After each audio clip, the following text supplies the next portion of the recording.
अस्सलामुअलैकुम। तो जी स्टूडेंट, अल्हम्दुलिल्लाह आप लोगों ने अपनी इम्तिहान मौलवी की तैयारी भी की और इम्तिहान भी दिया। और आज जो आपके सामने वीडियो पेश हो रही है ये वो तमाम स्टूडेंट जिन्होंने मौलवी का एग्ज़ाम दिया है, चाहे वो इस्लामियात से हो, आर्ट्स से हो, कॉमर्स से हो या साइंस के हो। आपको पता है कि चारों फैकल्टी का उर्दू एक ही पढ़ाई जाती है, ठीक है। तो आप देख लें कि आपने जवाब कितना सही लगाया है, क्योंकि एक नंबर आपका अगर कम हो जाता है इससे आप गिर भी सकते हैं, एक नंबर आपका अगर मिल जाता है ज़्यादा तो आप उससे आगे भी उठ सकते हैं। तो अंदाज़ा लगाइए कि आपने ऑब्जेक्टिव में टिक कितना सही लगाया है। आइए देखते हैं। जैसा कि आपने एग्जाम के हॉल में पढ़ा होगा कि हर सवाल 2 नंबर के हैं। तमाम मारूजी सवालात के जवाब दीजिए और यानी कि जितने क्वेश्चन दिए गए हैं सबका जवाब आपको देना है और ये एक पर आपको 2 नंबर मिलने जा रहा है। सवाल नंबर 1 में है कि बागो बहार किस कॉलेज में लिखी गई? दिल्ली कॉलेज में, फोर्ट विलियम कॉलेज में, पटना कॉलेज में, इनमें से कोई नहीं। सही जवाब होगा आपका कि बागो बहार जो है मीर अमन की लिखी हुई किताब है वो लिखी गई है फोर्ट विलियम कॉलेज के अंदर, ये जो कलकत्ता में है वहाँ लिखी गई है। देखते हैं सवाल नंबर 2 में कि मौलाना अल्ताफ हुसैन हाली की सने पैदाइश क्या है? अलिफ 1822, बे 1835 और जिम में 1837, दाल में है 1875। तो सही जवाब स्टूडेंट आप लोगों ने अल्हम्दुलिल्लाह लगाया होगा। अगर नहीं लगाया होगा तो देखिए क्या होना चाहिए। ऑप्शन जिम सही है। 1837 में अल्ताफ हुसैन हाली साहब की पैदाइश हुई है।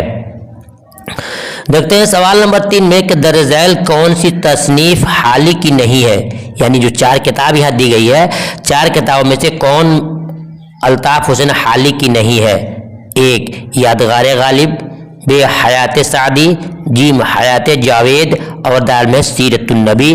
स्टूडेंट्स की सही जवाब है कि अल्ताफ हुसैन हाली की इनमें से 3 किताबें उनकी है, लेकिन एक किताब है जो है सीरतुन नबी, ये उनकी नहीं है। ये है शिबली नोमानी साहब की लिखी हुई सीरतुन नबी किताब है। तो देखते हैं ये इनकी किताब ये हाली की है नहीं है, बाकी तीनों उन्हीं की है। देखते हैं सवाल नंबर 4 में हाली की वफात किस साल हुई? अल्ताफ हुसैन हाली की वफात किस साल हुई? अलिफ 1910, बे 1912 और जिम में दिया है 1914 और दाल में है 1920।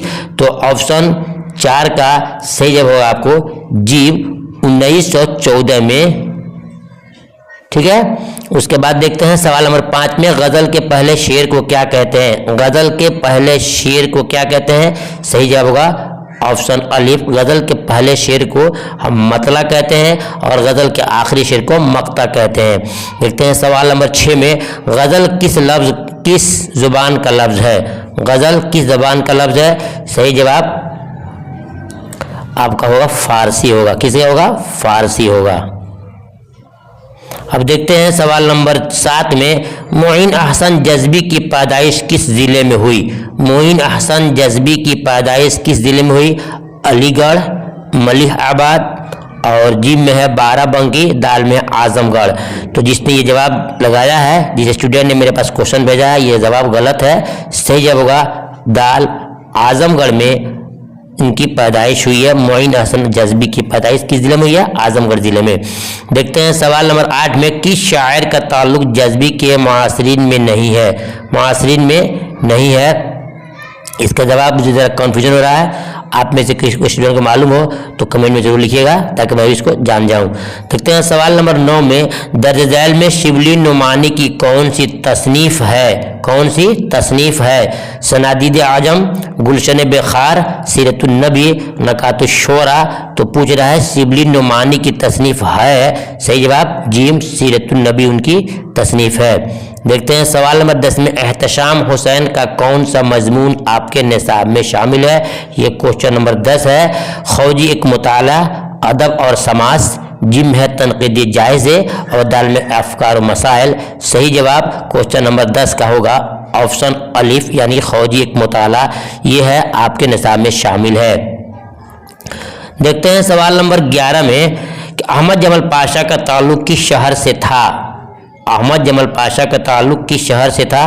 तो देखिए अलिफ दिया मुजफ्फरपुर, बे दिया है पूर्णिया, जीम दिया है किशनगंज, दाल दिया है सिवान। तो याद रखिए स्टूडेंट, आप इंटर की किताब में पढ़े होंगे या अपनी दरसी किताब में पढ़े होंगे कि इनकी पैदाइश इलाहाबाद में हुई है। किनकी पैदाइश? अहमद जमल पाशा की पैदाइश इलाहाबाद में हुई है और इनके वालिद साहब जाकर के लखनऊ में बस गए थे।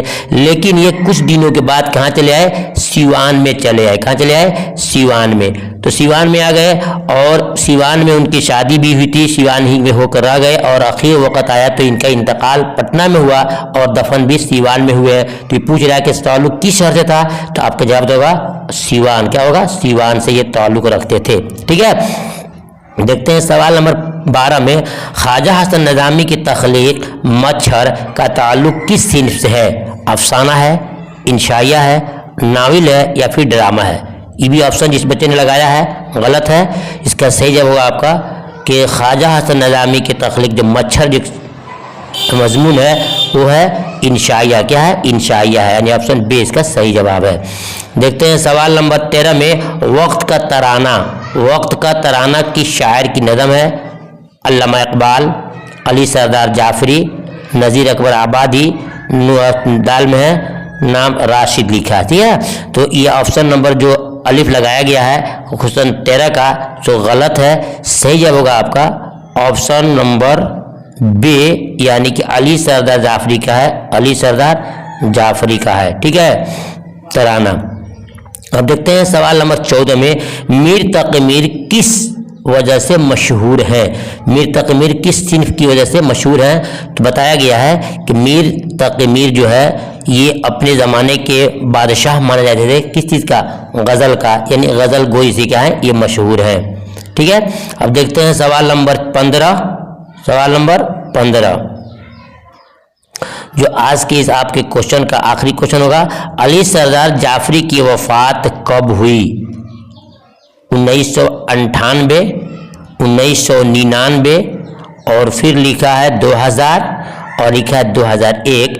तो स्टूडेंट सही जवाब होगा आपका, जिन्हें लगाया है अलिफ और टिक सही मानों में अगर मारा है तो गलत है। सही जवाब आपका ऑप्शन जीम 2000 में अली सरदार जाफरी का इंतकाल हुआ, उनकी वफात हुई। ठीक है, मैंने अपने ऑब्जेक्टिव क्वेश्चन आपको दिया।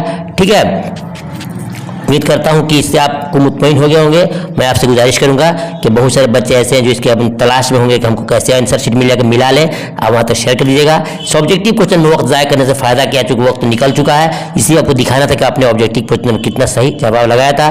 फिर मिलता हूँ दूसरे टॉपिक पे, तब तक के अल्लाह हाफिज़।